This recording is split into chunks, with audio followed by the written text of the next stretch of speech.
This episode is brought to you by Yukon Forge. Lately, John has come up with a new design on his punches. So previously, they were wooden-handled punches, and now he's re-innovated his line where they're welded-on steel-headed punches. So he's got E-heads and City heads up on his website now. He's also got every other tool that you could need and use in your everyday practice available on his website, yukonforge.com. He's taken over the drive and hammer business from Flatland Forge, and now it's all Yukon Forge, and they have the Edward Martin style hammer as well with the thistle on there. You can check that out. I use it every day in my shoeing practice now, so it's dang sure it works pretty dang good, so I'm happy with it. John's also come up with the propane nut to make ease of tightening on your propane for your forge to the propane bottle and not have to have a wrench on hand. He's got the 2-pound hammers, 1 3/4 rounding hammers, 2.5, 2 1/4, anything you could need, he's got it on his website. He's also got replacement handles. If you need to replace a handle in one of your hammers, you can find those on there as well. So when you go to yukonforge.com, use code BRAINS and save yourself a little bit of money and get 10% off your order. I don't think of it a better idea than that. He's also got hoof knives on there, left-handed and right-handed. He's got tongs in every size that you can need, from 1/4 inch up to 1/2 inch and probably 5/8 inch as well. So go on his website and check him out.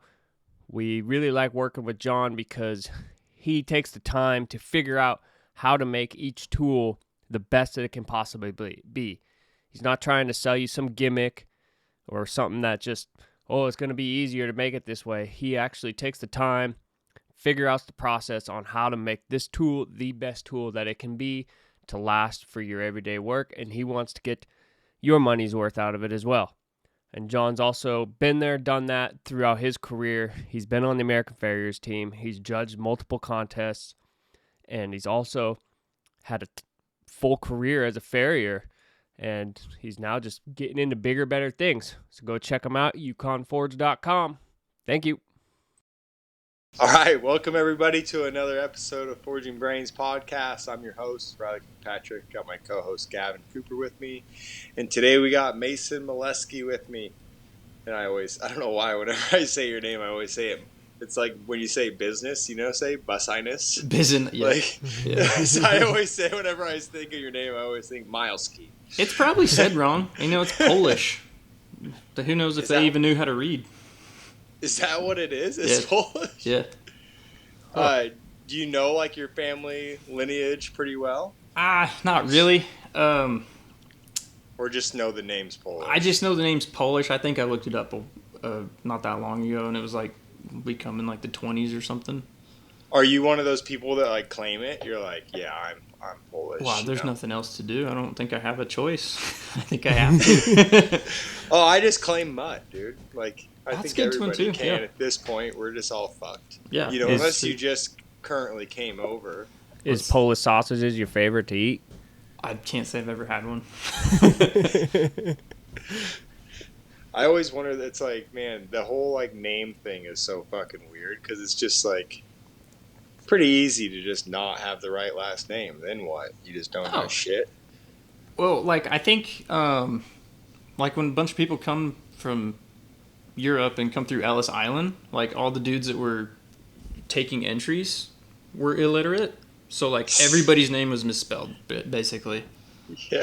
And then everybody from Poland, we probably had a different last name, but Ski is a nobility thing, so they just put that on the end of every Polish name. They're yeah, we're somebody. Yeah, Ski. Oh, was it? Yeah. Why was it was it nobility, that was already a name, or just yeah, we ski? We're prestigious. I don't know. I like your version better. The Big Lebowski. Big Lebowski. He was a pretty high class guy. The dude. Have you lived in Utah your whole life? No. I was born in California, actually. Oh, no shit. Where in California? Long Beach. Long Beach. Yep. No kidding. Would not have guessed that. How long did you live there? Oh, until I was like 2. Oh, really. okay. Yeah. That doesn't count. No, I Doesn't hope not. count. So you consider Utah as home then? Yeah. Oh yeah, for sure. Do you guys go from Long Beach, California to Utah then? Like my family's from like Michigan area. Like that's where my grandpa is from. And then he moved for the Navy. He went to Long Beach, and then afterwards, after everybody's done with that, we come back to the civilized world. That makes sense. Okay, so was your dad in the Navy too then? Just your grandpa? Yep. And what did your grandpa do in the Navy? He was a diesel mechanic. Okay. Oh, really? Nice. Yeah, there's like nothing he can't fix with a can of WD-40 and duct tape. If it's got internal combustion, he knows how it works. He knows at least how to like get it like rigged back up to work enough to get it home. I've got a 72 Volkswagen in my backyard right now that he just come over and started taking apart and was like, I'm gonna fix the fuel system, and I was like, all right, Yeah. have at it. It's so funny how to some people it's no big deal to start taking shit apart. I see more than 5 bolts and I'm like, oh fuck. Yeah. Dude, I was like, this is so much. Like, I don't think I want to do this. Yeah, it's just hard for me. I have to like start and finish something. I can't like start it and then be like, I'll come back to that, because I never will. Taking apart's easy. It's putting it back together, which is hard. Oh, once it's apart, that's where I'm like, okay, well, I have to get it back together now. Yeah. I want to use it. It's like the only thing consuming my brain at that point. Well, that's why I took it apart, because I wanted to use it. Yeah. Fuck. Dude, I hate working on mechanical stuff, so props to him for. It's nice to have somebody around like that to just point at projects every once in a while. And my dad's the same way. They can both just do anything. My dad had like a real estate brokerage, and so he owns a bunch of rental properties, and he's also the tightest human being on the planet. So he's never paid anybody to do anything. So like we grew up laying tile and sheetrocking houses and roofing and shit. Was he doing like trades. Was he doing like apartments or like actual houses? Yeah, like houses. Yeah. Yeah. It was when your grandpa got out of the Navy, or was he in the Navy till retirement? No, he got out soon. I think he only did the base, whatever you have to do when you sign up. Or I don't know if it was they signed him up or he signed up. Can't remember. It was like during Vietnam. But, he just did like 4 years and then went and worked in the oil fields in Bakersfield. Oh, okay. Crazy. It's always and crazy. He's probably to think doing the same thing then. Mm-hmm. It's crazy to think there's oil fields in California. Big ones, man. You know? Lots of money in there. It's California. It's a little bit like Oregon and Washington too. Like they have like little slivers of the state that just fucking taint it for the rest of the state. Even though the rest of the state is awesome. Like there's parts of California that are gorgeous. Yeah. And amazing places. And then there's a huge ranch just outside of LA there. That's like some of the best hunting, like blacktail hunting and everything, just right there. It's just, but then there's those little slivers of people that just fuck it up for everybody else. I believe you. I haven't been there in like 15 years probably. It's gorgeous, especially like Northern California is probably some of the prettiest country I've ever been in. Like, Want to go? It's still so big and ancient. It's just like you got trees as big as the house out there. You know, it's just I'd like to go to the crazy redwoods. Cool. Same. I think that would be really neat. Oh, it's one of those things where, there's like certain animals you see in real life. You're like, fuck, that's bigger than I ever thought it would be. You're like, this is way cooler. That's how those trees are. Yeah. Seen an elephant at the carnival. Yeah, exactly. Yeah, you feed that fucker peanuts. That fucker's big. Yeah. Like, whoa. It's way bigger than I thought. Like the first time you go to nip a big draft horse and you your nippers are all the way open. You're like, oh, shit. With your shitty 14-inch, and you're like, I don't think this is going to do it today. I'll have to come back. Dude, I just like went through my trailer and I took my big draft nippers out of there, like the big shitty 15-inch ones. I think they were like a pair of edges. I don't think edges are even made anymore. I don't even know Edge what that nippers. is. It was probably the same factory that makes some of the Chinese nippers today. Yeah, they're like a cheap They version. look about the same. Like they were just like way cheaper than G's, and that's what I bought when I was Half in the Horseshoe price, in yeah. school. And they were huge and clanky, but you could trim a big draft horse with them. And I trimmed one 2 weeks ago. Dude, this thing's hoof wall was like, I think you'd have to shoe him with 2-inch stock almost to like get him to Holy fit. macaroni. He's huge, and I just did it with my little nippers, dude. Just like in like the 2 dose, you could stick like your hand through the blades. By the time I was done, at the end of the day, they're just toast now. They're fucked. Well, growing up in Utah, did you always grow up with horses? No, I didn't. I grew up like outside hunting and fishing a bunch. I didn't really like my parents and stuff had horses Really? before, but when we moved over to Utah, we didn't have any of that. We lived in like a suburb, and it wasn't until I was like 14. The neighbors down the street had like a huge yard, and I was like mowing lawns like every good 14-year-old should do. And they had horses and stuff, and they were just like, "You want to ride a horse?" And I was like, "Sure, that looks fun." And then, I think it was all over from there. Learned to rope when I was like 15 and started rodeo in like high school and stuff like that. Is that what they were doing with the horses? Yeah. Yep. They were like team roping, or? Well, they had a daughter that was That makes so much more sense now. He tried to just play it off like they had some horses and shit. It's like, it wasn't they even. Also had a daughter that was my age that was hanging out. No, she was like 4 or 5 years younger than me, so I wasn't even like, when I was like 14 or 15, she was in like middle school, still elementary, however that ends up. But I thought it was cool, and so I just started doing it, and then just learned to rope through the University of YouTube. Carried on. Did they just kind of like take you under their wing and like just kind of let you ride with them all the time and just come ride their horses? Kind of, yeah. I was like a stray cat. Like they fed me once, and I just never left. Well, I just showed up all the time. Do that? Yeah. No, it was like I'm thankful for them every day because I don't know what I'd be doing if not. It is funny how that's just still a thing in the horse world. Mm-hmm. Where like it's totally fine to. And it's just like, I don't know, like if any other world you were like, this 14-year-old's just going to hang out with these old people for a while. You'd be like, I don't know about that. Like that doesn't sound that good, but it's like, I did the same thing as you. Like my parents didn't rope or rodeo or anything, so I hung out with an old dude and it was just totally normal. Yeah, I'd go down like in the mornings and feed before school. Like I tried to be useful. Yeah. So it wasn't just like hey, this freaking kid won't go away. Did you just keep riding? Like, did they keep mounting you the whole entire time, or did you get a horse of your own after a bit? I got a horse of my own after a while, and then eventually, like my dad being who he is, we ended up building a barn behind our house. Like we had enough room, so we built us a barn there, and I started getting some horses to keep at our own place. I still had to like. If I wanted to do anything with them, still had to like trailer them and take them to the arena that was just like half a mile down the road. But yeah.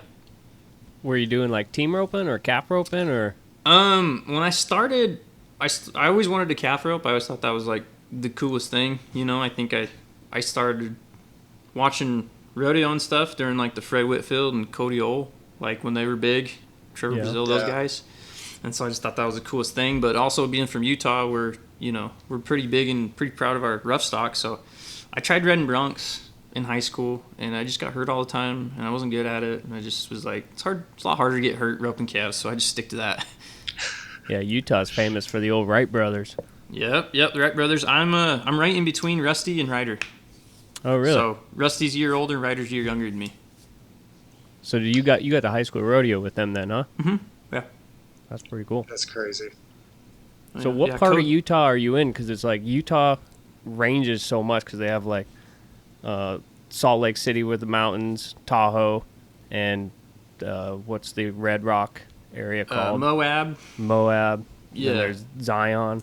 Yep. I'm in northern Utah, so kind of high desert. We're in a big basin. It's called the Great Basin area. It used to be part of Lake Bonneville, so like where we live is all lake bed, basically clay, hard ground. But if you go 10 minutes east into the Wasatch Mountains, I mean, it's just like mountains anywhere. Is there a lot of skiing and stuff like that around you then? Oh, a shitload of skiing. Like that's Yeah. in the wintertime, it gets crazy here because people are coming to ski like constantly.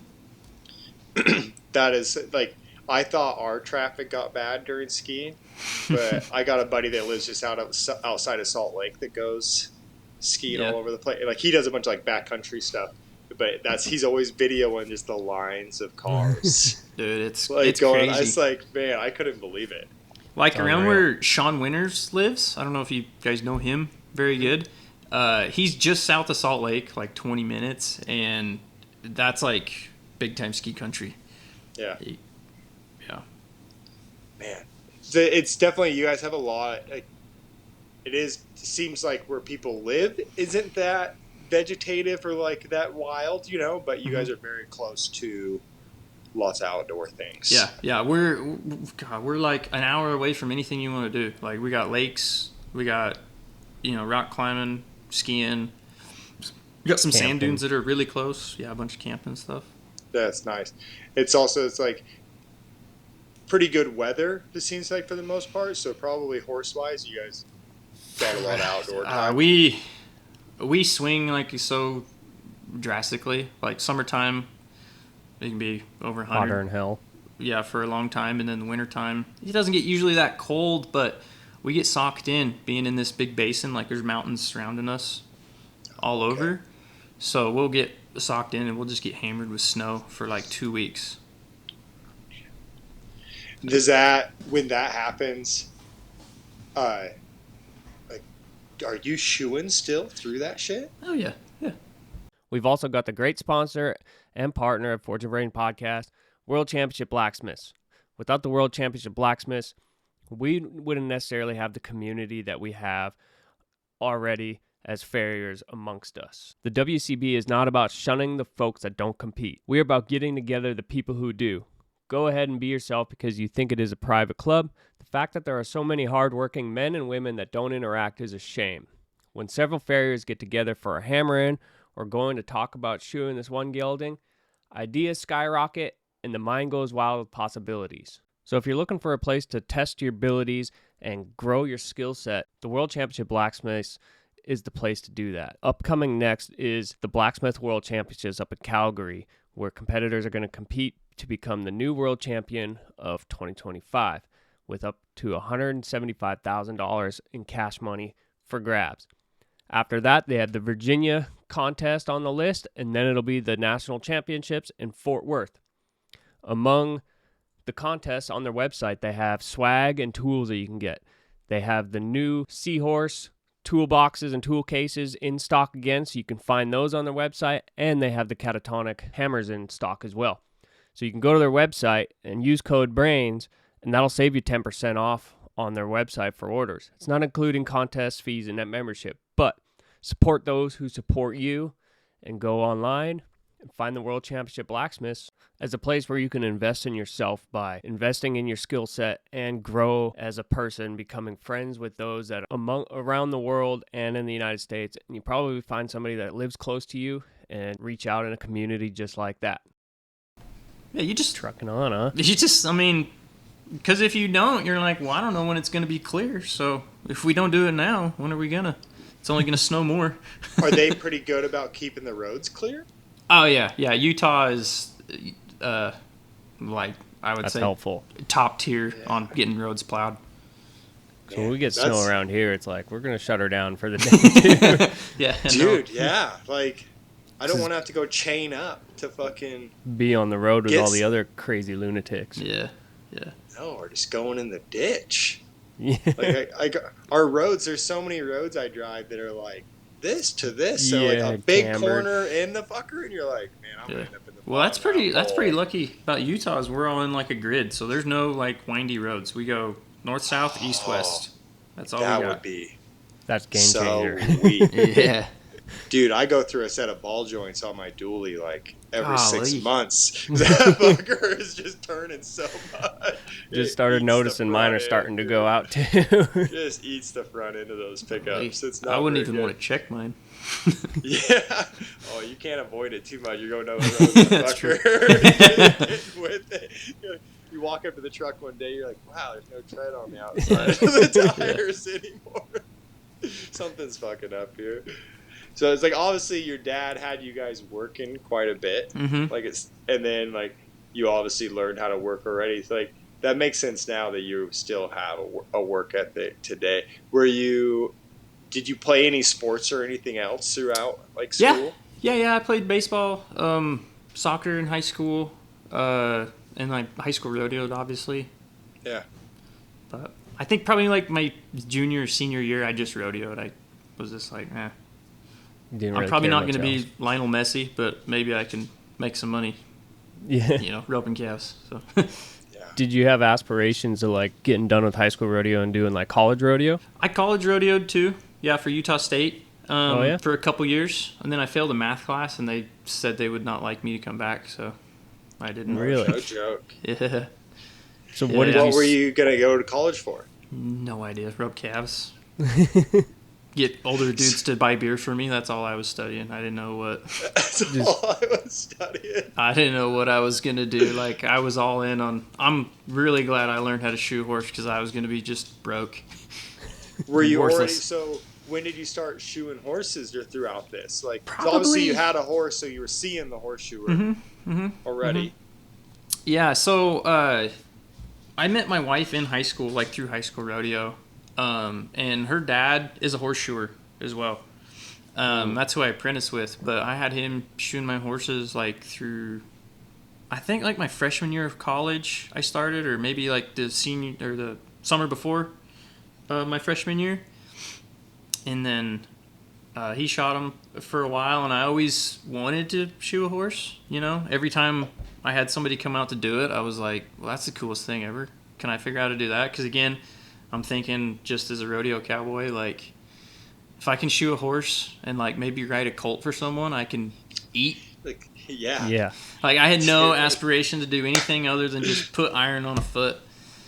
And then, and my father-in-law is a journeyman already and stuff when I met him, and so he wanted no part. He was like, no, you can do something else. You don't want to do this. Yeah. He's like, this is not it's the guys that are actually doing it are always the ones that are like, I don't know if you want to actually do this. Yeah. You ask him on the seventh set of the day, and you're like, I don't even want to be doing this. Yeah, no, dude, this sucks. But then you talk to the guy at the rodeo, and he's like, dude, I made $200. Like, yeah, that's great. Yeah. Dude, my entry was $150. That's $50 profit. Yeah, exactly. Oh, dude, when I went to horseshoeing school, I remember telling my wife, I was like, they're going to try to get me to do all these handmade shoes and bullshit. That's not what I'm going to do. I'm going to come home. I'm just going to nail on some keg shoes at the rodeos, or I'm going to make some extra money at the jackpot. Gas money. Dude, yeah. I was the exact same way. I was like, I don't want to do this. Like, forging stuff seems like a waste of time. Like, I just want to rope and put iron on their feet. Like, how hard is it? Did you end up going to horseshoeing school or anything? I didn't. After college, obviously, wasn't gonna be my thing. Work out. Yeah, I did some other jobs. Like I worked as an emissions and tire tech at a car shop. I plowed snow for Hill Air Force Base, the big military base down the road from me. And then eventually, I was like, I kept bugging my father-in-law, like, can I ride with you? So I just apprenticed with him for like 2 years after a while when he finally broke down and let me. Took you on. Yeah. I think he was hungover one day and he had to shoe their horses. And he was just like, go put those chaps on and get these shoes pulled off or something. And then he saw me struggling. He's like, all right, hold on. Let me step in here. Show you a little bit. Yeah. Did he fully take you on as an apprentice, or did you still have to do the other job and just like hang out with him a little bit on the side? Yeah, like summertime, I that was when I started plowing snow for Hill Air Force Base. It was just seasonal, so like November to October, you were on call for them, and then the summertime I just apprenticed with him, just rode with him. Oh, perfect. Yeah. Yeah, time that he's busy anyways. so it's like a big pickup anyway. So your snowplow gig wasn't going real great at that time in summertime either way. No. I mean, they furlough you in April till next fall, so they don't want you. So you had to go through that 9 to 5 process, and he seen you were working, doing these other jobs, and then was like, all right, maybe he wants to try and do it? Yeah, I think so. I think I just kept bugging him, and like... Were you guys already married? Not obviously not you and your father-in-law, but his daughter. Yeah. Like, were you guys... No, we weren't married, but we've been together since, like senior year of high school or so. You wonder if that was it too. He's like, "Fuck, I gotta get this kid doing a career." What's funny is when he started shooting horses, he apprenticed with his father-in-law. Like, really? Yeah. He started riding with his girlfriend's dad when he was in high school, and that's what he started doing out of it. So, I just think he was like, "I've already seen this book. I don't need to read this book again." So I wonder, like, in this instinct. Like, I approve you to say it. You can just say you're a third generation. Yeah, I think we kind of do. It's a family tradition. Like, I have a daughter now, and he always tells me, my father-in-law is always like, whenever she has a boyfriend, you got to show him how to shoot horses. And I was like, She's not allowed to date. Yeah, I was just like, that's going to be hard when she doesn't meet anybody, never leaves the house, and homeschooled, so it's fine. Yeah, exactly. Oh, man.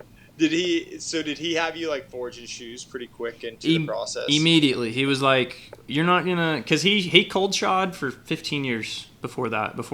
I think he told me a story. I can't remember who it was, but he went to a vet clinic and saw somebody that had like properly shot a horse. It was like clipped, nails up high and everything. And he was like, I didn't even know that was possible. And he was like, did some work to figure out who did that and how does he do that. And so he went to Gregory's school for... I don't know how long, like their journeyman class to get you certified or whatever. And then immediately when I started, he put a pair of tongs in my hand. Like, I don't know how many shoes that I fit on like turning cams, like not very many. Like I think I started apprentice with him in like October one year. I don't remember what year. And then he came up to me one day in the shop and was like, hey, we got a contest that happens every year in Logan, Utah in January, and I signed you up, so you should probably start practicing. So it was like 2 months and I was going to contests already. Do you remember that shoe list for that first contest? Kind of. I know it was Chris Madrid was my first judge, so that was pretty cool. Yeah. And then like just this last contest I went to, he was the last judge I had just recently, so it was kind of cool to like think about that. But it was novice, so it was probably like plain stamp front and hind. Keg shoe modification. Keg shoe mods, yeah. Yep. I remember I was like second to last, and I know it really bothered me. And I was like, dude, what the fuck? So I was like, I'm going to come back to this next year. And I think I won second the next year in the novice again, but that was like the next contest I went to was... A whole year later. Yeah, and all I could do was second. There's some people that would like take getting second to last and be like, this fucking sucks, and never want to do it again. Or a person like you, it's like getting second to last and like, I got to do better. Yeah. And try again. I think we grew up like really competitive. My sister was a competitive figure skater. Like she was on like a fast track to go to like, the Olympics and stuff, and she tore her knee up and didn't get to do Someone any of hit that. it with a bat? Yeah. Dude, I can't remember about that. I heard about that on the news. Yeah. God, I couldn't remember that lady's name, or that would have been a really good joke. Anyway, no, she just like tore it up, just wear and tear, and like we don't have very good knees, so she like a young kid going hard. She was 17, maybe. Yeah. I'm probably getting that wrong. No, but still, it's like it seems like it's funny. My sister was like very competitive at softball at that age, and she got arthritis at like 17. Holy cow! Because she was just like, man, when you're just like that young of a kid, you're only supposed to like, I don't know how hard you're supposed to be going at practice, and I'm sure figure skating wasn't very easy on the knees. No. I mean, if you see they're always like twisting and landing hard, and like it doesn't look fun to me. I hate ice skating, like with a burning passion. Like imagine, like, dude, you land from a spin. There's no slide phase in there. Like side to side, that fucker's locked up. Yeah, going straight. It's all linear. Yeah, all the slides linear. But so we were super competitive, especially being younger sibling. I'm always just like trying to keep up and stuff. So that was deep in me. So yeah, getting beat real bad, I was like, dude, this sucks. Something fierce. Yeah. I need to figure this out. Oh, and I bet especially just like doing high school rodeo stuff is like, it's kind of this. It doesn't surprise me. A lot of people at high school rodeo and stuff end up being competitive in the horseshoeing part, because it is the same deal of like you're around your friends and stuff, but then all of a sudden you guys all have to compete each other and everybody's gonna watch. Yeah, and it's a lot like the horseshoeing contest too, because we're all gonna compete against each other. But you're gonna ask me to push your steer, and I'm still gonna give it everything I got, or like pull your rope, or like cinch your saddle or something. Like I'm still gonna try really hard, hope you win. Yep. But it's gonna be my turn soon, so yeah, it's still a competition. Yeah, still a competition. It is one of those. It's like you just don't want to suck in front of your friends. Oh man, it does. So it's like half of it. It's like you want to do good at the competition, but you just don't want to suck in front of everybody. I think that was a lot of it. Like, it was just embarrassing. Like, I struggled to finish classes, and like looking at it, hindsight's 2020 always, because like it's the novice, like that's what it's for, so you can learn stuff. But I was embarrassed. I didn't know how to build a heel or like punch a nail. I was like, this sucks. Do you think part of it was you wanted to impress your father-in-law too? Oh yeah, for sure. Yeah, somebody like that, like especially where I begged for so long to like let me ride with him and stuff, and then he just like threw me to the wolves, and I was like, well, let me show you, and then get my ass kicked, and I was like, this sucks real bad. Yeah. What were some things that you like majorly had to work on that next year, do you think, to like helped you out? Good question. I don't know. I think just the basics, like knowing like Ricky Bobby, like I don't know what to do with my hands, like how to hold stuff with tongs, how to, make this hand hit something where you want to hit it, just stuff like that. Definitely didn't even know like how to put a foot in a shoe, but at least I was trying to figure out how to like not make cold shuts and heels and turn a branch while it's hot still, stuff like that. Just real like basics, nails in the middle, flat. Yep.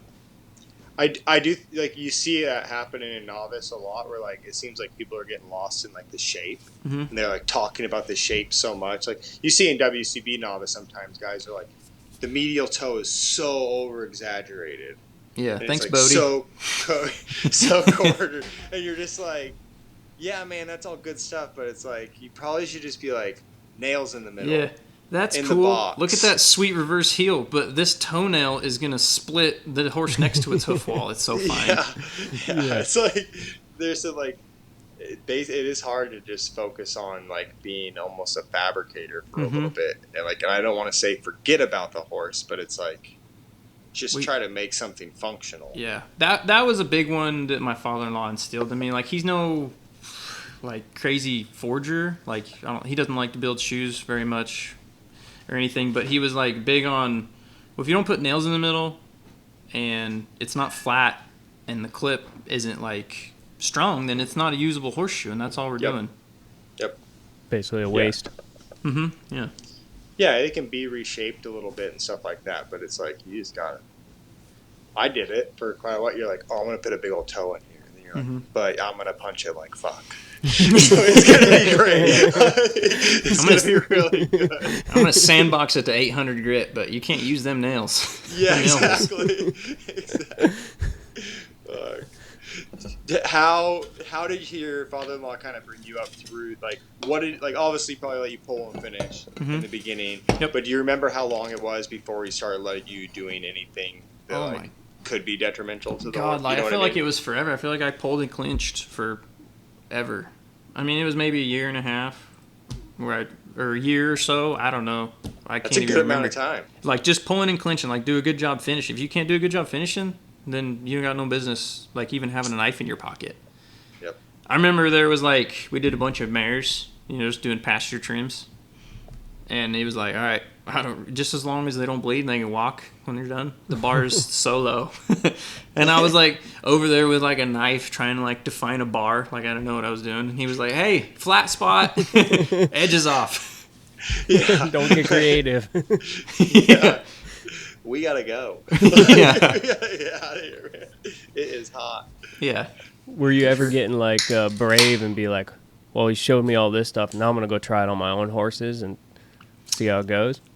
Yeah, definitely. Like I had my horses that I was still rodeoing, so I had calf horses, and I was like, I didn't want to try stuff on them, but at a certain point you're like, well, I don't want to pay this guy anymore either. Yeah. And know how to do like it. once I started working with him, he never charged me to like shoe, as long as I helped, Yeah. But that's mainly where he would have me do, like try new stuff. Like, all right, you want to try some knife work? Like doing on this one, stuff like that. Yeah. Did you ever? Do you ever remember fucking one up real bad, like the first one you fucked up? Yeah. We were shooting some like barrel horses somewhere, and we were like tied up in this arena, like deep dirt arena, and I just like swiped one with a knife and just blood. And he's like, just drop the. He's like, so this is where you learn a valuable lesson. He's like, nobody's here, so it's not really that big of a deal. This horse will stand in this dirt. It's gonna clot. Nobody will know. He's like, but like you're gonna do that with somebody watching one day. What you do, as soon as you see blood, just drop the foot. Don't like look at it. Don't be like, oh shit, I did something. Just drop it. Let it stop bleeding for a second. Go to your truck for a minute, and then come back. And it'll just be like packed with dirt. I mean, he was never like, you dipshit. He was pretty good about like, yeah, I did that. You'll do it again. That's the best place. At least it wasn't on some like polished concrete. Mm-hmm. Nice new stuff where it just pools, goes everywhere. Yeah, some good dirt. I stuck one of my wife's horses real bad, like early on, like medial heel nail. But of course, she was probably under the foot, and I just had, old Capewell 5 Slim sent to the hairline. And she just like exploded and took off to the other side of the tie rail. And I was like, what the hell? And then I pulled that nail out, and there's blood all on the concrete and everything. I was like, this will be a tough one to explain, to get at it. Oh, boy. Oh, yeah, when the nail hole bleeds that fast, that's a good one. Oh, boy. It was proper. You knew it. Right in the pump. Yeah, I knew I got it, for sure. Made me a little gun shy driving nails for a long time after that. That's good. I've been gun shy for years. Years ago, I was working with Jake Engler one day, and he would have you basically like pair out the feet and just get them ready to be nipped. And the feet were hard, and I was trimming up the frog on the back left, and it finally got to the point, and it broke free, and then it sliced up at the back of the leg, and it was like some fancy dressage horse. Like my knife hit the back of the leg, and I was like, I was so scared. I was like, Jake, please. I didn't mean to do it. It just broke free, and I cut it. Thankfully, like, it was just a tiny little cut. But since then, on hard, dry feet, I'm always gun shy to, like, knife up that backside Dude, of the frog. that's every day here. I don't know if I've ever, in the summertime, like, knifed a frog without nipping the back of it off first.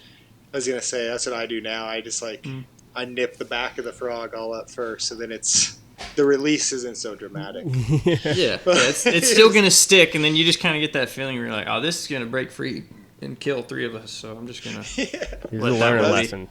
Yeah. Since day one of Forging Brains podcast, Frier Box has wanted to work with us, and we love the fact that Frier Box works with Forging Brains podcast. Every other month, they're sending you a box of tools that you can put straight to work in your everyday practice. They're not tools that have just sprung on the market. They're actually tools that have been tested and used to figure out if these are actually worthy products that you can actually put to work. I personally know that Bodie Trnka, he's the one that tests these products and makes sure that they are worthy enough to be sent out in the Farrier Box. So go to their website, farrierbox.com. You can use the code BRAINS, and that'll get you 25% off your first month's box. That's a pretty damn good deal.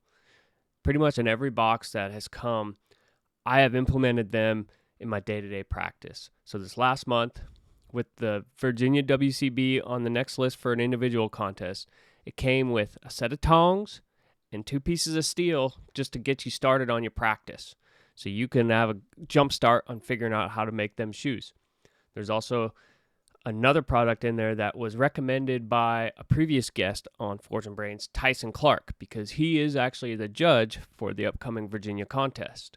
So if you're looking for something to spicing up your everyday shoeing practice, look at Farrier Box as a way to innovate your shoeing practice and just kind of introduce you to different tools that you may not necessarily try and get by just searching online and get them. They're going to send them to you without the hesitation that you may or may not want it. And then you get to try them and test them out whether you like them or not. 9 times out of 10, I'm using every product that gets sent to me in the Farrier Box, so you won't be disappointed with anything that gets sent to you. So check it out, farrierbox.com. Use code BRAINS. Save yourself 25% off your first month's box. And then every other month after that, you'll be receiving the great old Farrier Box in the mail. Dude, I went and hung out with Money the first time, and I was like trimming this foot, and he came by and he's like, dude, you need to be careful. And I was like, fuck, okay. He's like, trimmed that one, and then like the next one, he came back by, he's like, bro, you need to be fucking careful. And I'm like, dude, why do you keep saying that? Are you afraid I'm going to bleed the horse? He's like, no, I'm afraid you're going to bust that knife out and bleed yourself. Yeah. We are far ways away from help. Yeah. That's always when you. Good. That's always when you mess shit up the worst. Is like when you're with somebody, you really want to impress them. And like, I remember first time I ever went with Bodie, I bust out and I like get all the shit out, and he's like, anvil set up and everything and tools out, and he's like, oh, we're just trimming like 2, you know. And then so anyway, we get in there and he's like, you trim the hinds, and like what this horse needed probably was like a wire brush. And then, like, with the fine side of a green tang, just, like, gather it. And I grabbed his nippers and just started nipping toe and shit. And he didn't say nothing, but he kind of stopped talking to the people for a second and looked at me. And then just kept going. And then we got in the truck, and I didn't even let him talk. I was like, I got that one a little short. I know, I'm sorry. He's like, yeah, you did. A little bit.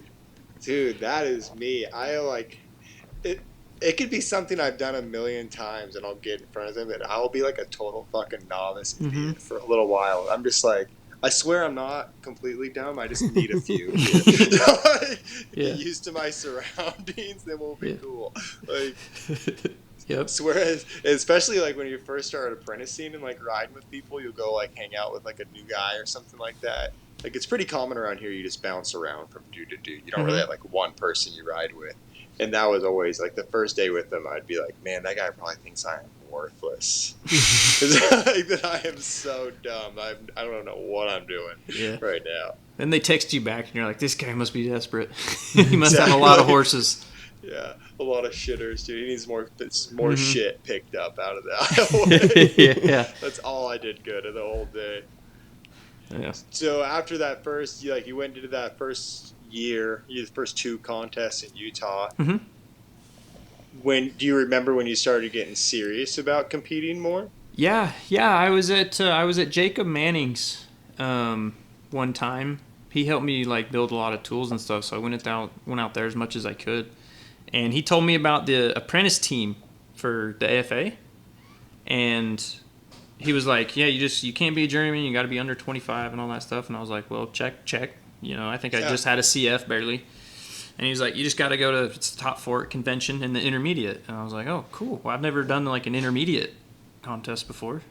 So I went with him to Oregon, actually, like Redmond maybe, to a Bob Marshall clinic and contest. And Bob judged the little contest there. It was the first one in the intermediate. And I won that. And I was like, well, that was pretty cool. Like, that was the first time I ever, like, won a horseshoeing. Do you remember what year that was? 19, maybe? 2019? Yeah. I think it was 19. It was, like, fall of 19. Yeah, it was. It was at a guy named Scott's house. And I'm sorry, Scott. I don't remember your last name. But he let me stay at his house, but thanks. Scott Smith. I'm pretty sure it's Scott Smith. Yeah. I don't think that was right. But it might be right. But I think that was 2019. And then so I went to, that was back when convention was in the spring still. So 2020, I went to convention and entered the intermediate there, and I won a class and placed in another class. Like, it was pretty funny. First time I ever traveled like big to go to a contest. First time I ever like put tools together. I had an old rigging bag that I had, and I was carrying tools through the Atlanta airport. It was in Chattanooga. It was my first convention, and I had like in this rigging bag 48 pounds of tools. And I was like, I get the Pelican cases now. Like, I'll never do this again as long as I live. This is the worst decision I've ever made. But like I did the contest and I just, closed door judging. Well, I guess they didn't do closed door for the intermediate then, but I did not watch it, obviously. So I had no idea how I did or anything. I know I smoke holed a clip, I think, like one of my quarter clips. It wasn't big, but it was there for sure. And so, like, go through the classes or whatever. You don't know how you did. And then the banquet, they started doing the awards, and they started calling the name for the journeyman. And they got to, like, third place, and they didn't call my name. And I was like, oh, fuck, I didn't even place. So I went, and I was, like, on my way to go get a beer, and we were going to start doing some alcohol poisoning. And they called my name for first, like I'd won it. And I was like, oh, shit. Like, what do I do now? So went up there and then placed in another class, and I got a spot on the apprentice team first try, but it was 2020, like March. Like, COVID happened while we were in Chattanooga. That's right.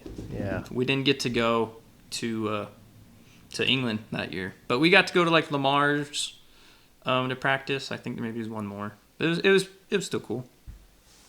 Yeah, because that was the year COVID. Like, COVID happened during convention completely. Yeah. Like, they were gonna. I wasn't there, but I remember I was there. Oh, they were gonna shut this place down.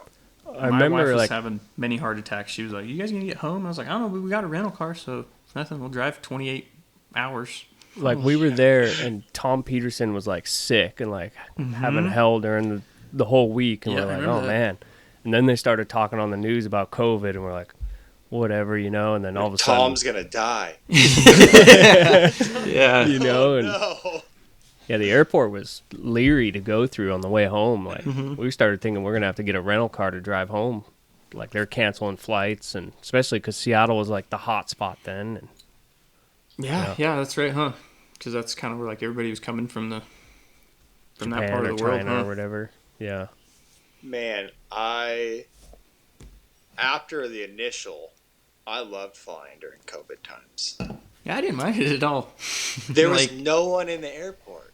other than The like place was fucking empty. It was great. The mask, and I wasn't like one of those dudes that bitched about the mask a whole lot. I didn't love it, but I wear glasses a lot, like especially going through the airport, and you cannot wear those things it with doesn't work. glasses. You just Fog can't up. see where you're going. Yeah, you just fog up Oh, so bad. And then you pull your breath. nose.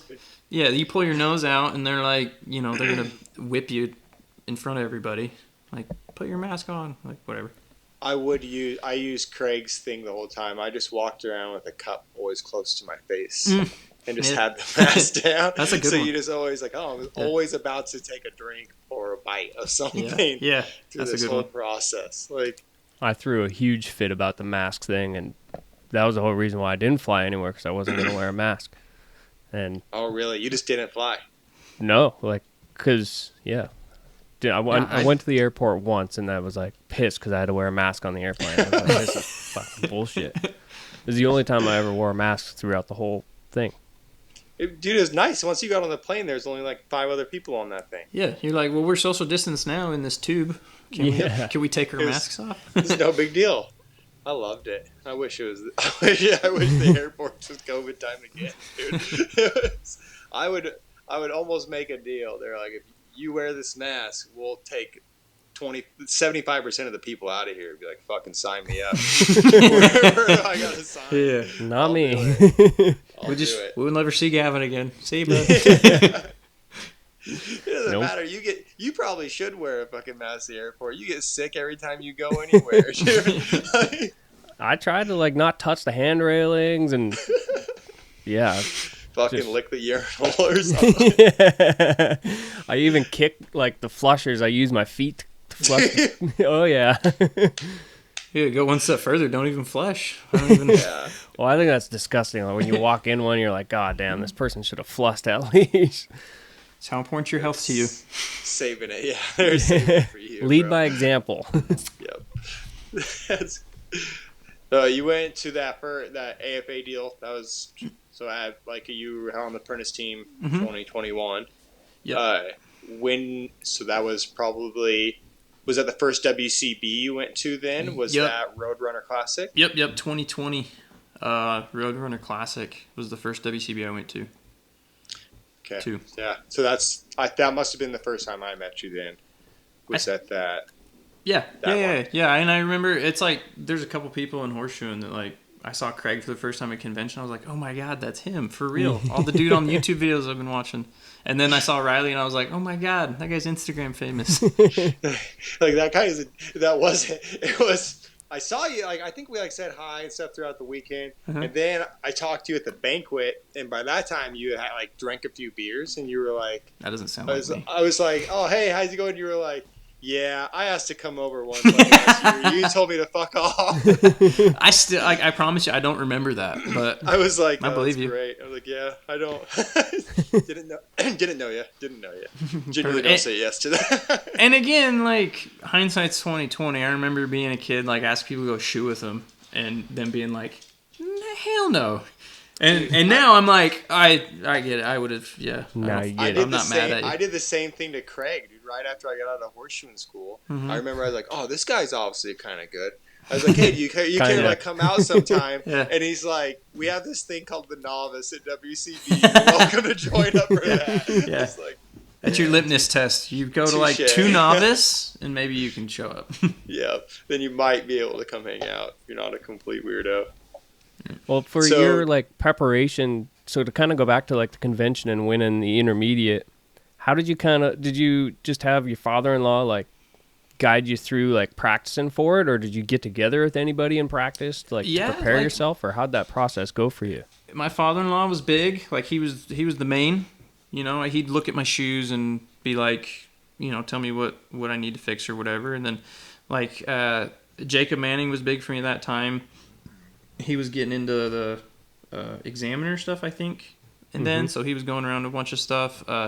We just have like a really cool group of dudes around Utah. So like Sean Winters, Blake Kay, Cody Meekum, you know, Aaron Fry, Travis Swinson, like all those dudes, Dirk Lewis, like they all helped me. I remember there was a clinic because the Utah contest was a convention Harriman? warm-up. No, we had one in January in Logan, like up north. And it was a convention warm-up. So we have a convention judge out. We do convention shoes. So intermediate and open would do convention shoes. And so I remember like they used to have a Team Utah that was pretty big. It was like Sean and Blake and Travis and Dirk. And they did like a little clinic for us lower guys. And they went through all those shoes with us, you know. So no, you guys do have like a strong community. For sure, yeah. In that area. Oh, and like, were you guys having shop nights and such quite a bit? Like, I don't know. We never really called them that. It was just like 2 guys would get together to practice, and then we'd be like, well, let's text everybody else, see what they're doing. And then, so it just ends up, you know, there'd be 4 or 5 people there. So really, from your father-in-law just telling you, I signed you up for this contest, you basically became a member of the Utah Farriers Association, and then it just grew from there. Yep. I mean, he's big in, like, if he can't help me, he was going to connect me with somebody. Like, he called Tom Peterson for me the first time. That's cool. You know, just sent me about a bunch of ways. You know, he knew, he was pretty aware, like, this kid's wants to do a little bit more than what I can offer maybe, but I can definitely get him pointed in the right direction. That's cool of your father-in-law to, like, accept that and be like, okay, it's time for you to go to somewhere else instead of, like, keeping you and be like, no, this is all you're going to get. Oh, yeah. No, I would have not done half of the shit that I've done without him. You know what I mean? Like, he lined everything out, made it easy. Like I said, we were talking before, I've been working out of his shop practicing for like 6 or 7 years. Like, that's the only shop that I've had. It's just like, you know, 10 minutes away from me. But anytime I wanted to go practice, you know, it's right there. And let me set up a Coke forge in there, have an anvil sitting there, you know, let me break a bunch of shit. But it's swinging back the other way now. Like, he's always like, hey, I need a Pritchell. And so, like, you know, he'll steal one or something like that, you know. Needs a hammer handled. Needs bar shoes for a horse coming up. Yeah. Yes. Yep, done a bunch of that. Yeah, that works out perfect. Slow come around. Mm-hmm. So I'm like, you're a journeyman now, obviously. It's yes, like, were you taking your certifications throughout that process? Yep. He was big on that. He was like right away. I think after that first contest, I went and took my CF. And that was in the throes of like, I think it was spring or summer when I took my CF after that contest. So I was like working real hard trying to get better, and he was just big on that. Like, if you're gonna do this, you're not gonna fuck around for 10 years. You're gonna do it right immediately. So I'm grateful for that too. Oh man, That's huge. And then I sandbagged as a CF for a long time because I wanted to go to England. So I put the journeyman off for a long time. I don't feel bad. I still don't have my journey. I noticed. I wasn't gonna say anything, but yeah. Oh, it's always kind of funny. Like, if I have to go do a demo or anything, they're like, "So," I'm like, "No, it's just CF." They're like, "Oh, okay." What if we didn't have? Wait, what if we didn't have letters? What about Riley? What about can we just do Riley? Just leave her blank out. It's almost embarrassing at this point. I'm just a certified. No, now it's cool. Now it's like, oh man, Riley's not even a journeyman. Yeah, it's real cool. So cool. But it's like, did you go to the novice with that first Roadrunner Classic, or did you just enter right into the categories? No, I tried. They didn't let me enter the novice. I wanted to real bad. I didn't have a Coke fire. I never worked out a Coke before, and then, but being on the apprentice team, they were like, that'd be pretty shitty of you, and I was like, no, I understand. So they made me go in the categories. But seemed like you get a fireman at least. Yeah, that's what they told me. They were like, Cat 1, you get a striker the whole time. And I was like, oh, all right, cool. But again, like, it seemed like it sucked at the time, but I'm grateful because I think I would have been really bored, in the novice. Not saying that people doing the novice shouldn't do it, but I got to make the shoe-in the first time at my first WCB, which was really cool. I think I didn't do that horse any favors. I got the score sheet from Andrew Wells still that says all the things I did wrong, and with my 6s and all. But that's down there too. I didn't do nothing good. 6 on your trim? I don't remember. I'd have to go look at it, but Okay. I mean, it was like a piece of granite, a clubby foot. I mean, he wrote stuff on there like shoe too huge, clinches rough AF, like stuff like that. Like pretty Andrew Wells stuff. Yeah. That's a good one, dude. The AF on the score sheet. Remember that. That's something Andrew Wells would leave on there. Yeah. AF.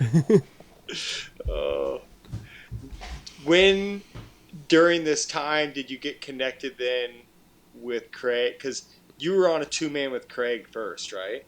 No. Or were you on it with Bodie first? Bodie the whole time except for last year at convention when Craig and I did it. Okay. And when did you start doing that with Bodie? I think it was my second convention, so it'd be 21. So I did a whole year of WCBs, and again it was kind of the same story as the first contest where I was like, I think I did okay. I think I ended up like 4th or 5th for the year, but I was like, why couldn't I win this? Like, well, let's just do that. And then so I entered the ones again in 21, and I was with the goal of winning that category. And I must have been doing pretty good because by the time we got to convention, it had moved to fall by then, and it was in Texas. And I was going to do the intermediate again because I wanted to make the apprentice team so that I could actually go to England this time.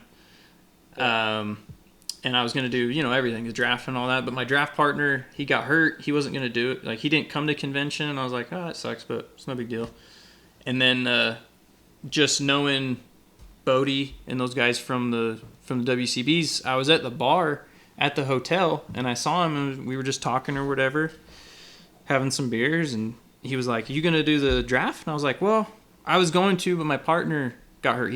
He's not coming. He was like, cool, mine's not either. Do you want to do it? And I was like, no. He's like, yeah, sure? Of course, duh. That was my first, was like, really? You talking to the right guy? Like, did you mix me up with hidden somebody? Camera. Do you think I'm someone else? Yeah, now? where's Ashton Kutcher? Am I getting punked? So I was like, yeah, of course I want to do it. And so like we go through the convention or whatever, and I actually got food poisoning at that one. So like the journeyman class and the bar shoe class the same day, I was like, I wheeled a trash can over. I stayed in bed until 20 minutes before. I wheeled a trash can over to my anvil, and somebody was going to move it, and I was like, don't you fucking move that trash can, because I might need it. And I ended up making if you move that, I'm going to make a mess in this. I ended up making like 5 shoes in the journeyman. I burnt one up in gas. I didn't know you could do that. Yeah. The bar shoe class was just a nightmare. Dude, I was just like sweating. It was miserable. And then the next day, I felt a little bit better, and especially in the draft. And I just thought the draft, it was going to be that one-time thing. Like, I got to fill in for Bodie. I think we were like a couple spots out of placing, which was really cool, doing it that first time. Like a 70-minute one-on-one clinic is all I was thinking of it as. Like, Yeah. I didn't know it counted for overall points, so I might have tried harder for him. And so, anyway, we get through with that, and it was in Fort Worth, like, a few weeks later at the WCB finals. And I was just getting ready for a match play or something like that, and Bodie walked over. He's like, hey, when do you want to practice or whatever? I think if we get after this, we can stomp a mud hole in those guys. And I was like, what are you talking about? Like, what do you mean? And he was like, the draft. You want to do the draft again? I was like, for real? Like, Where's the hidden camera? Right. So I think it was like maybe 2 or 3 weeks after the Fort Worth contest. I was at Bodie's in the middle of winter in Minnesota. It was like -17. We were making draft shoes and overalls and long johns with 2 torpedo diesel heaters pointed at us. Jeez, like, it Louise. sucked. But You would think you'd be warm enough just forging, but no. You were not. No, you were Golly. not. That was the first time I ever experienced cold where I was like, oh, no, if you don't get out of this, you'll die. Yeah. Yeah, Like, North this is for Dakota and real. Minnesota winters are brutal. I think I like winter, but that type of winter doesn't sound That's that good. that's different, man. No, that's Yeah. I'd always That kind type of of wondered how winter you doesn't two sound fun at paired all. up together for the draft class. Yeah, that's great. I have no idea. Like, I'm just the luckiest dude, like, in horseshoeing just in general. Like, who my father-in-law is, and just running across Bodie at the right time, and he was just drunk enough to make a bad decision. How many years did you guys do that together? So I guess this would be 3. So we 3 did years. we did 2 years at convention, and then he was judging, so I did it with Craig, which was another fantastic opportunity that, like, can't believe happened. And then we did it again, like, we just went to Colorado and did the 2-man there. And you guys did win at a convention together, right? Yep, we won it twice at convention. Did you guys Badass. win Colorado? Yeah, we did. Yes, sir. Yeah. I mean, that one, there was good. a tiebreaker. Jose and Juan, they made a good set. And it was like Bodie's hinds were in first and Jose's fronts were in first. And then Juan and mine were in second. And so Bunny did a tiebreaker, and we got it. So Few more notches and you can creep up to Craig's 5 times. I think it's 9. That was Or going to be 9 10. times. 5 in a row. 5 in a row. I think he's won it 9 times, and It he won is it 9. 10. 9 times. Yeah, and I was reminded of that a lot. Yeah. 9 Unfortunately, I wasn't able to pull through for Yeah, him. you fucking put it in a hole for it. Sorry, So Fucked funny. it all up. I did. What do you think was some of the biggest things you've learned from Bodie with Bodie making shoes?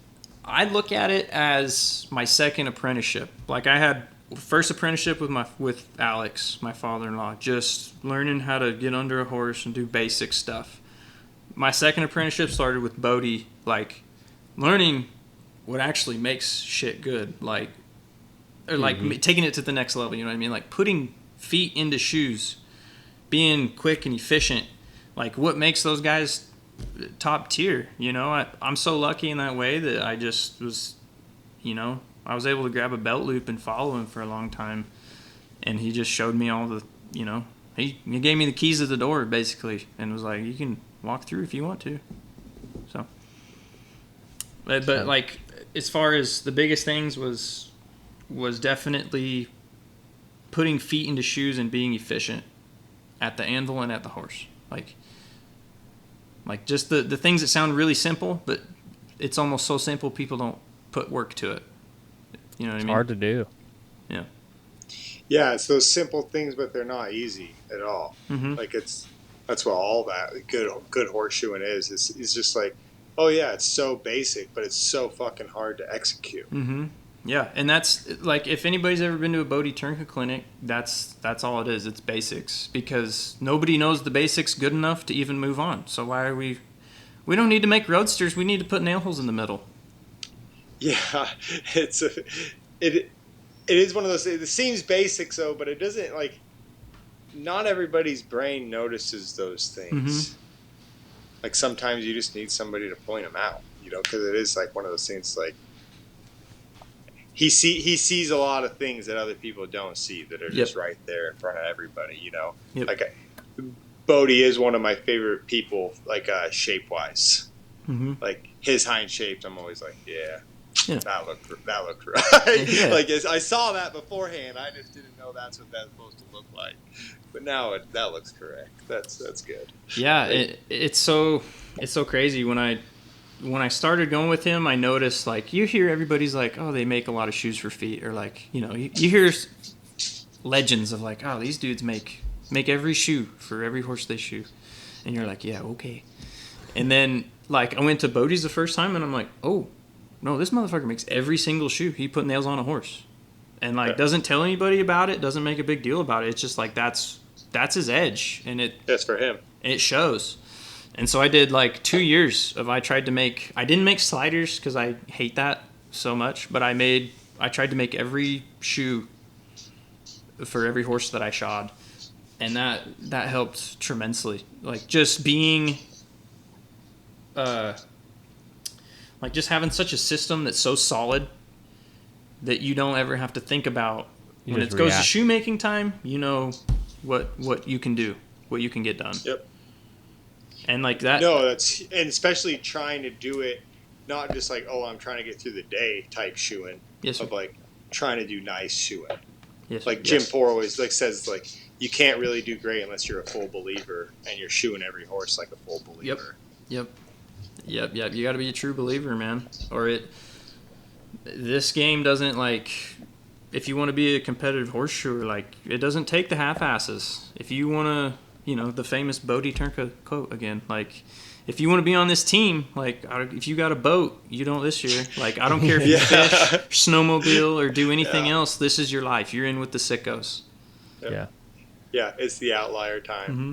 Yeah. Like that's what it is. Mm-hmm. So what type of horses are you shoeing in your everyday right now? Quarter horses, man. Like rope horses, ranch horses, barrel horses. Was it easy for you to kind of like pick up a clientele around there, or did it take a while? No, we have a shitload of horses here. I live in Weber County, and I don't really travel outside of my county, like maybe once a week. Oh wow! Like the furthest horse the furthest horse I shoe is probably 45 minutes away from me. And I bitch about that stop the whole time. Man, I'd kill for a 45-minute drive right now. Yeah. No, I'm lucky that we got a bunch of horses around. Oh, that's perfect. And sounds like horses that you like and understand. Yeah, and I end up shoeing for a lot of people that I know. Just rodeoing as long as I did, and my father-in-law being who he is, he also rodeoed. He won the Wilderness Circuit steer wrestling. A couple times, went to the Ram Circuit Finals. He's cool. been around. He knows a bunch of people. So he a big guy then? Like not stature-wise, he's just a little taller than me, but he's built like a lowland gorilla, like hands that could like palm your head. Yeah. Like you're not gonna push him over by no means. Yeah, I was like, man, bulldoggers are generally pretty. Yeah, he was not fuck around dudes. They always said that he was like one of the smaller guys, but he's not like there's a guy named Tyler Wagspack right now that's not big but real fundamentally sound. Yeah, very technique. Yep. So he was always into that. Working for like a lot of people that on the business side, is it kind of hard to like when the time comes around, like, oh, we got to raise our prices some more? Do you ever have that conflict?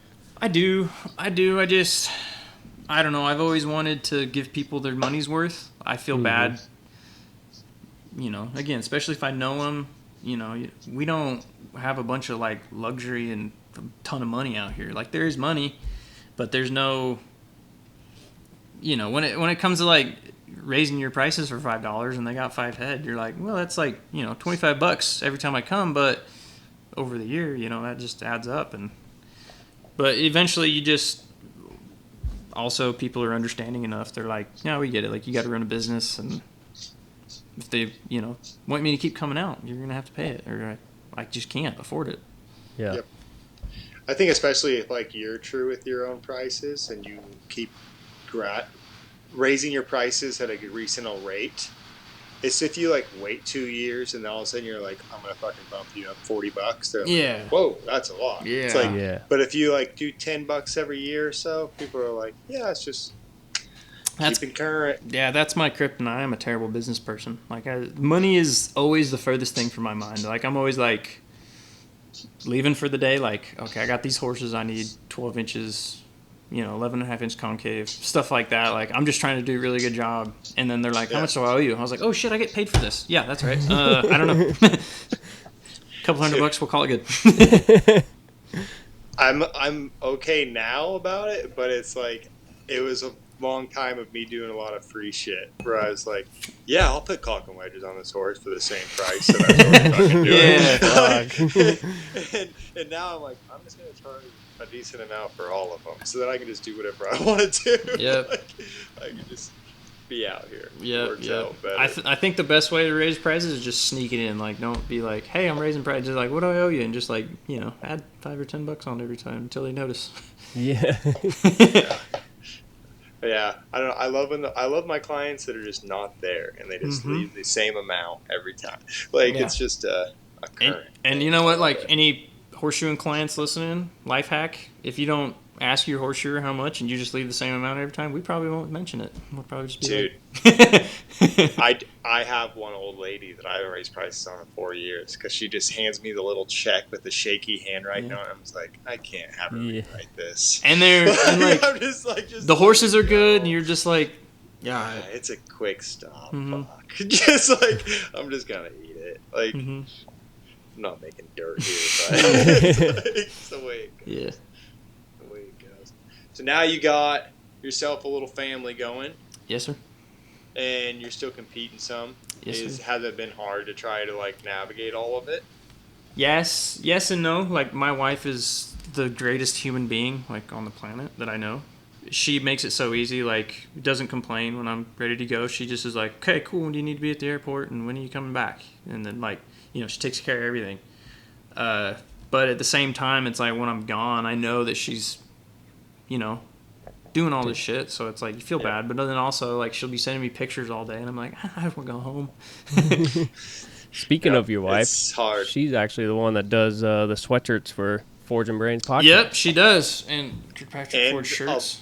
A lot of shirts for me and hats. Yep. So it's like, if anybody out there is looking for any screen printing, hats, she's done stickers, embroidery, for me.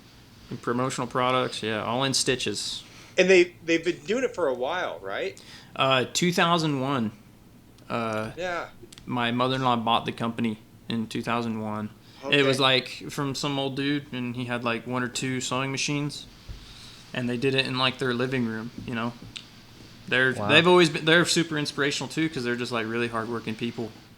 Yeah. They've just always done what they had to do while my father-in-law was rodeoing, and Shelly, my mother-in-law, just held everything down and was the MVP. No, so that makes sense too, that your wife grew up in a household that was kind of doing those same type of things, and so it's just something she fully understands. It's just like really not that different than I house she grew up in. I got a trained one. Her dad shot horses. He rodeoed. He's gone all the time. Like, it worked out good for me. What a rarity. You going to a horseshoeing contest, no different than going to a rodeo for the weekend. No, way more expensive, I guess. I don't know. Seems like it. I don't know. Yeah, I know. I haven't rodeoed in so long, I forget. Yeah. I mean, maybe he's bulldog and he was just getting on mount horses each time that were at the rodeo, but I doubt it. He was probably packing one around. Yeah, he did. Or 2. I was always jealous when I was calf roping to those guys that like rough stock riders that just need a rigging bag and go to the airport, and I was like, you son bitches, like I gotta haul this damn horse, 2,000 miles. To get in no time, and you guys just get to fly there and then fly home. And now, like, when I started going horseshoe contests, I was like, dude, this is the best. All I got to do is just anything that fits in this box under 50 pounds I can take with me.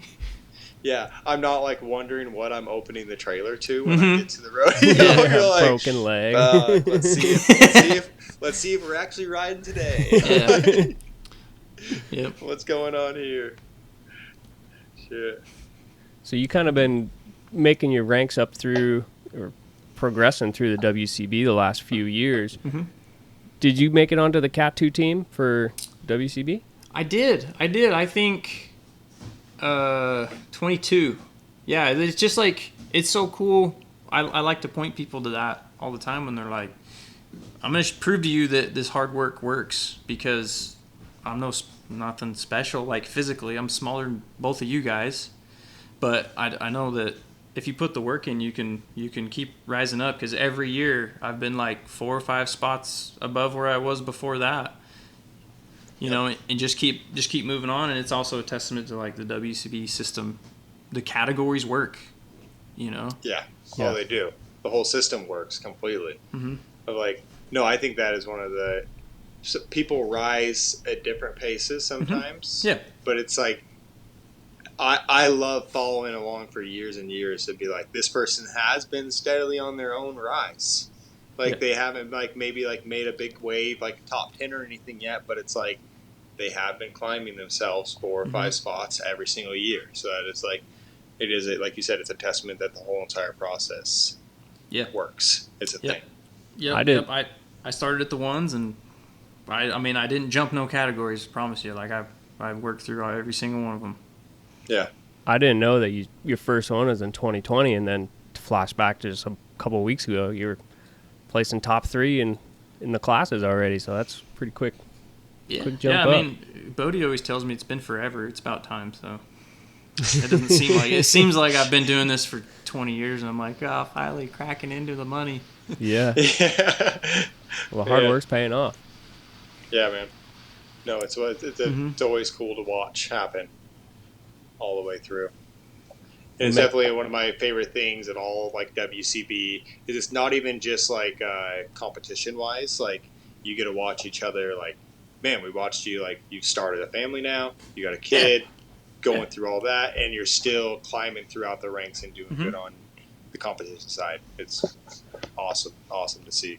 Yeah, I mean, but it is definitely like taking Bodie's advice. Like, I haven't hunted in 7 years or 5 years or so, you know what I mean? I haven't been able to fish at all. I haven't done anything but make horseshoes. But I'm lucky that I really like to do that. So yeah, no, it is. It's not without sacrifice. Mm-hmm. That's for sure. Well, Mason, a question that we like to ask the guests on here is the Mount Rushmore. Yeah. So it's 4 people that you hold in high regard that have helped you get to kind of where you're at today in your life. Like, I've listened to the podcast, and I knew this question was coming, and I thought about it, but I still don't know how to, like, every time I just end up cheating. So I think it just, like, go just straight horseshoeing, you know what I mean? Like, people in my horseshoeing career, it would obviously be, like, my father-in-law, Alex Hoover.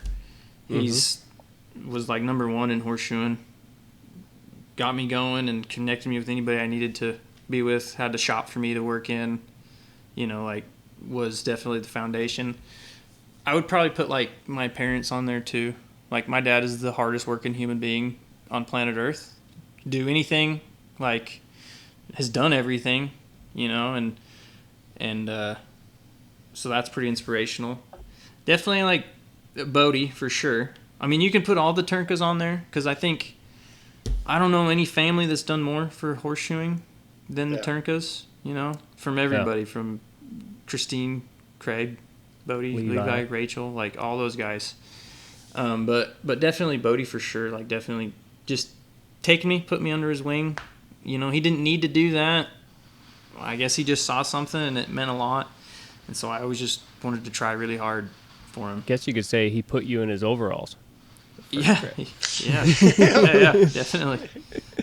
A 4th one? Man, I don't know. I would maybe just throw, like, all of the Utah guys on there. Just give all of them a spot, you know, like Sean Winters, Blake Kay, Dirk Lewis, Cody Meekum, Travis Swinson, Aaron Fry, like all those are great dudes. Never have, you know, not said no to helping. Sean, I think we've made more horseshoes in Sean's shop, like Justin Daly and I, than he has in the past couple of years, just because it's a good spot to meet. We have clinics there, and he's never like, no, this weekend doesn't work. He's like, yeah, we'll make it work. You know? Yeah. It's been a while since I've heard that name, Dirk. Dirk, yeah. I don't know where he's been. He's been out doing other stuff. I heard he was golfing a lot. So Another great sponsor of the Forging Brains podcast is America's Farrier Supply, Well Shod. They are always known for the $10 flat rate shipping, and you can't get much better deal than that, hands down, because everything that we use and pretty much is pretty heavy, and a lot of times when you place an order from somewhere else, shipping is going to be very expensive. Well Shod outdoes everybody else in the market because of that $10 flat rate shipping. They are the biggest farrier supply that we know and have in the U.S. They make their own anvils in-house. They have the Cliff Carroll anvils. They have the Scott anvils, and then they also have the Austin Eden Scott anvils for the 200-pounder, and then down to like 70-pound anvils as well. They also have every other tool that you could possibly ever dream of on their website or in stock, always at a fingertip away to order and buy. Every single horseshoe that you could ever possibly need is on their website as well. So you can go to their website, wellshod.com, use code BRAINS, and show your support of Forging Brains Podcast and Wellshod. So go check them out. We thank Wellshod for supporting the show and helping us provide content to all you guys and sharing the insight that everybody has to offer, throughout the years of trials and tribulations of being a farrier. Hopefully that it can pass on information to new people or people that have been in this their whole life and just share those details with everybody. So thank you, Wellshod. Go show your support. Shop on their website and use that code BRAINS. Help show your support. Thank you. So Dirk, if you hear this, come back. We miss you. Man, no, that's a good pour right there. Didn't you, when I chatted with you in Edgewood, you said you had a question for us, right? Yeah. I had a question for each of you guys. Gavin, do yours first. Like, doing all these like podcasts with people and editing all this footage, what's something that you've seen that's common denominator between like all the top guys in watching hours and hours of footage and talking to all these people? That's a good one. That's like, that leads to success. I think the biggest thing I guess that I noticed between watching the same people is I think they just try to learn from their mistakes and try to not repeat that mistake. And biggest thing I guess I learned from it is just seeing the steps done over and over and over again, like throughout the editing process, like versus watching it on YouTube one time, you're just seeing it the one time. In the editing process, now you're going to see that same step where you could be cutting out to make a section on making a heel caulk. Now you're watching that heel caulk being made 100 times, just back to back to back to back, and you're just cutting it back and forth, back and forth. It doesn't necessarily have to be a heel caulk, but for instance, I guess that's the biggest thing I see that helps me is just seeing it over and over and over again. Yeah, that's cool. Like there's little minutia maybe that you miss, like just watching it one time. Even like editing stuff for myself, like I can notice like, oh, I'm doing that wrong here. Like I should be doing it. So I think that's also a cool thing is like, say you're videoing a thing Craig's making a shoe. You edit that one up and then you do one of myself making a shoe and you'd be like, well, Craig does it this way and it turns out this way and I'm not doing it that way. So then you can immediately like transfer it back and forth, like, so just study it. Right. That makes sense for you as well, because like it's just something like I've watched as you as a competitor, Gavin, that you're like, you do best when you have beat that system in your own head. Yeah. To where you're never like, because that is something that's like for instance, like Troy can quickly grab a process and repeat it over again really fast. Like he doesn't need to like study it too much. Where like you kind of have to study the process and to really remember where to go next. So that makes a lot of sense for you, that if you could watch it 100 times, you're like, I already mentally know where I'm going next. I got you. Somebody could explain it to me and I'll be totally lost. Yeah. You show it to me, then I can understand it. Type thing. I think that's the biggest thing with the videos that helps. There's I heard Trevor Brazil. I mean, if you guys don't know who that is, I don't know what's wrong with you, but everybody should know who Trevor Brazil is. Well, Dale, yeah. Yeah, exactly. He had a quote one time. He was like, somebody asked him, like, where's your confidence come from? He's like, from preparation. He's like, I work hard and prepare hard, so when it's like in the heat of the moment, my body takes over. I don't have to think about it. Your mind doesn't have to.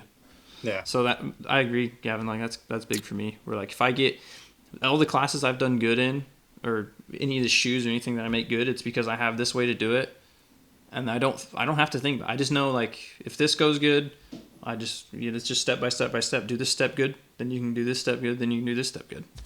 Yep. Growing up, like rodeoing, I rode bareback horses, and you go to the rodeo schools, and all them guys that were teaching them would tell you, get on their spur board.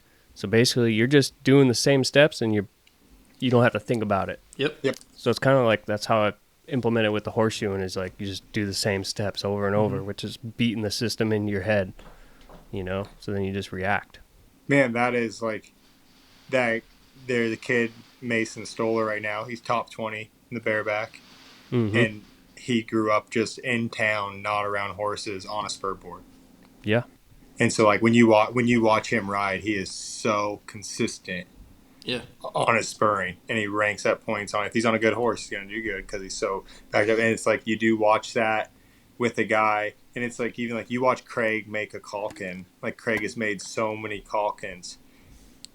He knows where he's going to be at. Yeah, there's a reason he can talk shit to you while he's doing it. It's 'cause he's made so many that it's like he doesn't even think about it. He knows what each step, what each hammer blow is going to do. Like at the end of this heat, I need to be here.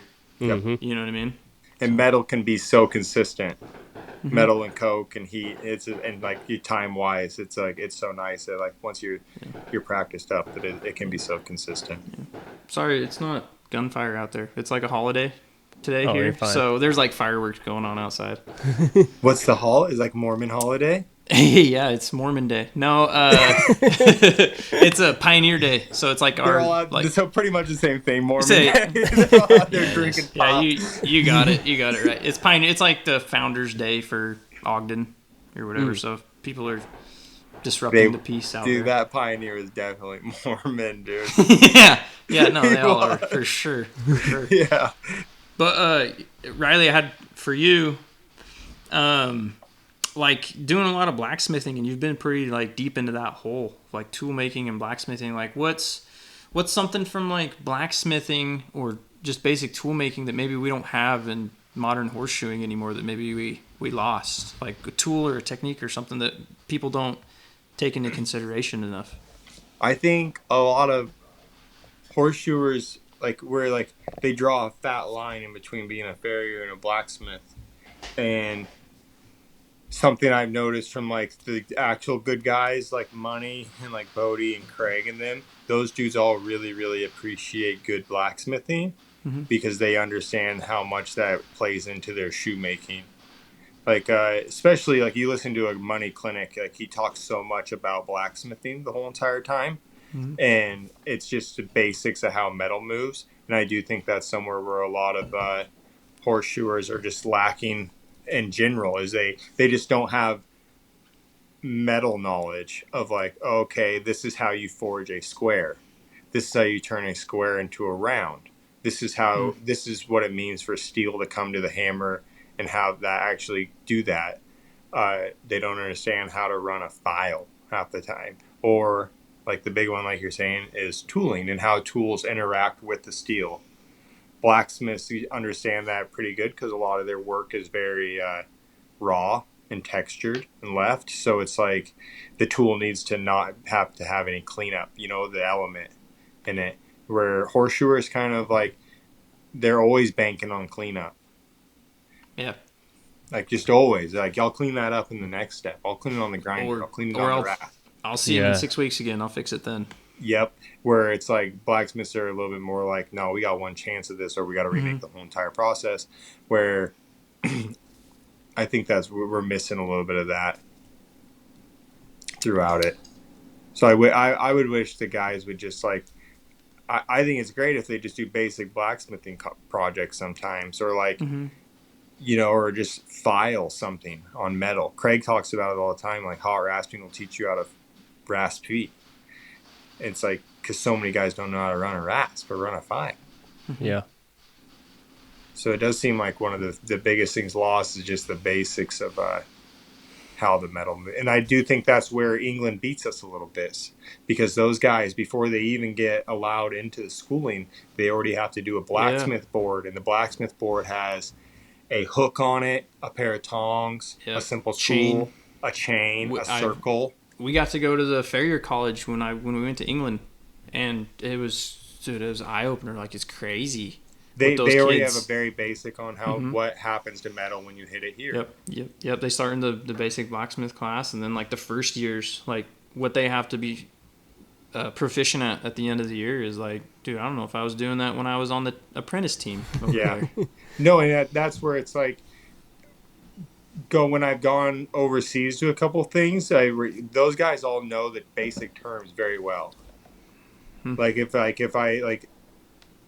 just really, like, I'll spend half a clinic in the States. Every clinic I've ever done, I have to teach a good amount of the people there what a half base blow means.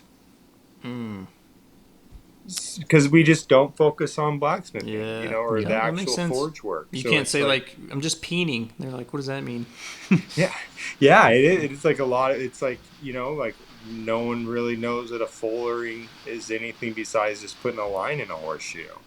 Yeah. It is where those guys in England, they already have to have that kind of down before they ever go anywhere. Look how big of a thing it was when Tom had us make a hook and a chain, where they got to make a hook and chain before they ever get into horseshoe in school. So, no, I do think it would be a big benefit for all horseshoers just to do some more blacksmithing projects. Cool. I'm down with that. I like that. I'm definitely ignorant on some of them terms myself, like the peening. Gavin's just nodding along like, yeah. Well, you're saying these terms, and I'm like, I don't think I fully even grasp what they mean. I kind of have a, like, when I came over to make hammers with you, and I call out the cheeking wrong and the fullering wrong, and I had like barely an understanding. And even when I was at Chris's a couple weeks ago, I was like, oh, what's this step again? And he's told me it 3 times already, and he's like, this is the fullering and this is the cheeking. I'm like, golly, I'm an idiot. Yeah. Oh, that's good. Well, shit, Mason, thanks for taking some time with us tonight. It's a busy time of year, so it's appreciative to take some time out of your life to chat with us for a little bit. Let everybody hear your story. We appreciate it, man. Yeah, well, thanks for having me. It was pretty cool to get asked. I figure you guys just ran out of world champions in Weston Newsom, so you got to talk to me. But thanks for doing it. I had fun. Man. Thank you, man. Yeah, and if anybody's looking for any shirts, stickers, or anything like that, get a hold of Mason's wife, and she is excellent. The most easiest. All in stitches. All in stitches. Yep. All in stitches. They're on like Instagram, Facebook, whatever. Yep. Right on. Perfect. All right. Thanks everybody for tuning in and listening. See you on the next one. Thank you.